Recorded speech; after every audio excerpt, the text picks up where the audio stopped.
When you eat your dinner tonight, will you really know what you are eating? Yes, it certainly looks like fried chicken, chips and peas, but do you know what's living inside? Well, this is a program that talks to you about the future of food.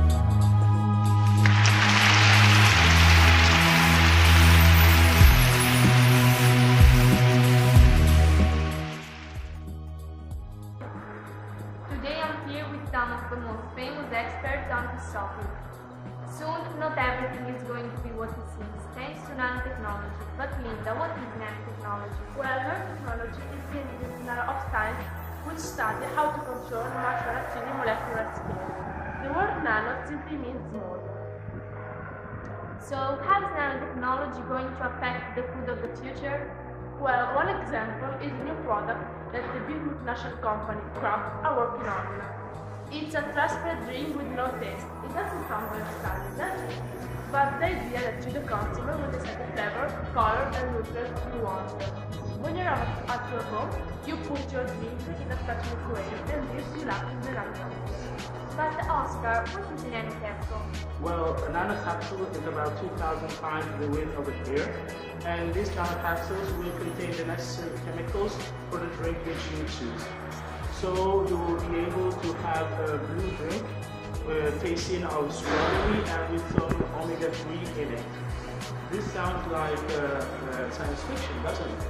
But now in Australia, one of the biggest producers of bread, the Tip Top, it has nanocapsules contained in its bread.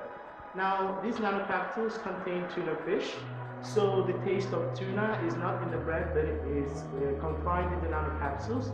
So even children can eat bread and still have the same amount of health that omega-3 gives them. And also, they'll be able to remove cholesterol from the meat and from the blood. And there is a new chewing gum coming on the way that will be able to clean your teeth while you're chewing. So, is everybody happy about this? No, certainly not, because one of the main problems is we won't know what our food contains. In fact, humans have managed to live for a long time eating natural food. Is it necessary to use nanotechnology? Scientists disagree. In fact, someone says it's completely safe because it only makes natural substance smaller. The other says we don't know how the matter acts when it gets bigger or smaller. Can we rely on nanotechnology? Actually, nobody knows what the risks are, but probably in the future new techniques will tell us. So, we have talked about nanotechnology, nanocapsules, but now let's talk more about genetically modified foods. Well, genetically modified food are foods which come from plants and animals and are made by scientists through genetical engineering. These foods are more resistant than natural food and they can resist in very difficult conditions. The biotech companies that make genetically modified organisms say that they will help to end world hunger. Is it true? Well, this is true, but some organizations just like Greenpeace say that the real reason why they're doing this is not to help the poor countries that need food, is to make a lot of money.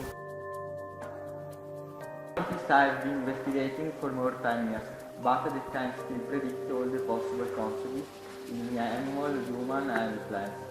By the time when we understand that, it could be too late, and maybe the biotech company has contaminated the environment so badly that it is impossible to fix the problem. Are genetically modified organisms good for our health? Yes, some scientists think the junk food is the future. By the time other scientists said it's absurd eating junk food and it's better eating organic normal food. Thanks for your attention. For today is all.